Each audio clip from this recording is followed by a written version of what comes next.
এই রেসিপিটা ফলো করে খাবারগুলো একবার হলেও ট্রাই করতে পারেন, খেতে কিন্তু অনেক মজা হয়। আসসালামু আলাইকুম, কেমন আছেন সবাই? আশা করছি সবাই ভালো আছেন। আলহামদুলিল্লাহ আমরা ভালো আছি। তো দুপুরের আয়োজনে যা যা রান্না করব, তো ভাবলাম আপনাদের সাথে কিছু কিছু অংশ শেয়ার করা যাক। তো ভিডিওটি দেখতে থাকুন, এনজয় করুন, আশা করছি ভালো লাগবে। তো কয়েক প্রকারের সবজি আর কুমড়ো বড়ি দিয়ে মাছ রান্না করব, আর সাথে বথুয়ার শাক আর লাউ পাতা দিয়ে সুন্দর মিক্স একটা ভাজি করব। তো দেখতে থাকুন পুরো ভিডিওটি, এনজয় করুন, আশা করছি ভালো লাগবে। তো মূল রান্নায় ফেরত আসা যাক। তো মাছে লবণ হলুদ মাখিয়ে মাছটা সুন্দর করে কড়া করে ভেজে নিচ্ছি। আর পাশের চুলায় শাকটা উঠিয়ে দিয়েছি, শাকে দিয়ে দিয়েছি কাঁচামরিচ ফালি, আর পরিমাণ মতো লবণ দিয়ে শাকটা প্রথমে সিদ্ধ করে নিতে হবে।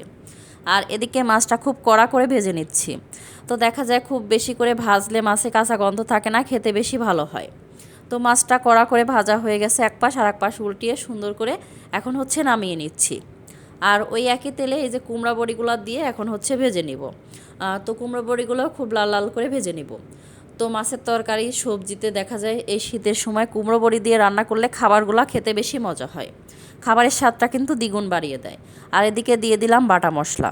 তো বাটা মশলার কাঁচা গন্ধ যাওয়া পর্যন্ত নেড়ে চেড়ে মিক্স করে ভেজে নিতে হবে। আর এখন এখানে দিয়ে দিচ্ছি গুঁড়া মশলাগুলো, পরিমাণ মতো লাল মরিচের গুঁড়া, পরিমাণ মতো হলুদের গুঁড়া, পরিমাণ মতো ধনিয়া গুঁড়া, আর দিয়ে দিচ্ছি স্বাদ মতো লবণ। তো এখন নেড়ে চেড়ে মিক্স করে ভালো করে মশলাটা উপর দিয়ে তেল আসা পর্যন্ত কষিয়ে নিতে হবে।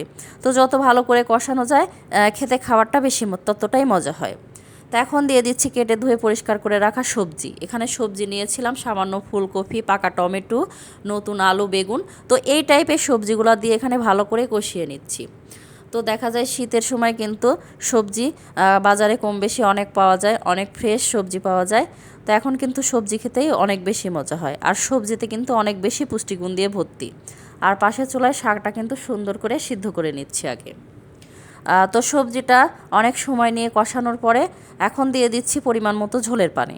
তো যতটুকু পানি দিলে সবজিটা দেখা যায় সিদ্ধ হয়ে যাবে, ওই পরিমাণে পানি দিয়ে এখন নেড়ে চেড়ে মিক্স করে দিচ্ছি। আর এখন উপর দিয়ে দিয়ে দিব ভেজে রাখা মাছ আর কুমড়ো বড়ি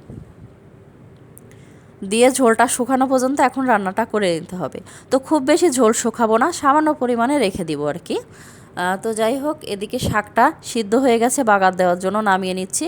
তো কড়াইটা পরিষ্কার করে ধুয়ে বসিয়ে দিলাম। এখন দিয়ে দিচ্ছি পরিমাণ মতো তেল, সাথে বেশ পরিমাণ পেঁয়াজ কুচি, রসুন কুচি, আর দিয়ে দিচ্ছি 2টার মতো শুকনা মরিচ। তো এখন নেড়ে চেড়ে একটু কালার আসা পর্যন্ত ভেজে নিতে হবে। আর এদিকে মাছটা কিন্তু ঝোলটা ফুটে গেছে। তো আর কিছুক্ষণ জাল করে এটা নামিয়ে নিব। তো পেঁয়াজের কালারটা চেঞ্জ হয়ে গেছে, এখন দিয়ে দিচ্ছি সিদ্ধ করে রাখা শাক। তো রান্নার পরেও কিন্তু শাকটা সবুজই ছিল, আর এই সবুজ শাকটা খেতেই বেশি মজা হয়। আর সবুজ শাকে তো অনেক ভিটামিন পুষ্টিগুণ দিয়ে ভর্তি। তো লাস্ট পর্যায়ে মাছের তরকারির উপর দিয়ে দিয়ে দিচ্ছি ধনিয়া পাতা কুচি। তো এখন এটা জাল অফ করে নামিয়ে নেব আর কি। চুলা জালটা অফ করে দিয়েছি। তো একটু ফাইনাল লুকটা দেখিয়ে দিচ্ছি। তো কুমড়ো বড়ি দিয়ে সবজি দিয়ে মাছের একটা তরকারি রান্না করেছি, আর লাউ পাতা, ধনিয়া পাতা, বতুয়ার শাক, সাথে মিক্স সিম দিয়ে এটা ভাজি করে নিয়েছি।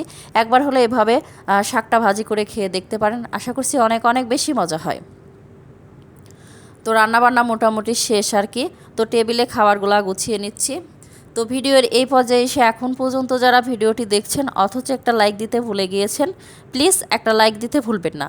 আর ভিডিওটি যদি বেশি বেশি ভালো লাগে কমেন্টের মাধ্যমেও জানাতে পারেন, চাইলে ভিডিওটি ফ্রেন্ড ও ফ্যামিলির মাঝে শেয়ারও করতে পারেন। তো আপনাদের সাথে কথা বলতে বলতে খাবারগুলা টেবিলে গুছিয়ে নিয়েছি। অনেক মজা হয়েছিল খাবারগুলা দুপুরে গরম গরম ভাতের সাথে। তো ভিডিওটি প্রথম থেকে শেষ পর্যন্ত দেখার জন্য সবাইকে ধন্যবাদ। আপনাদের সবার সুস্বাস্থ্য ও দীর্ঘায়ু কামনা করে আজকের ব্লগটি আমি এখানেই শেষ করছি। আল্লাহ হাফেজ, আসসালামু আলাইকুম।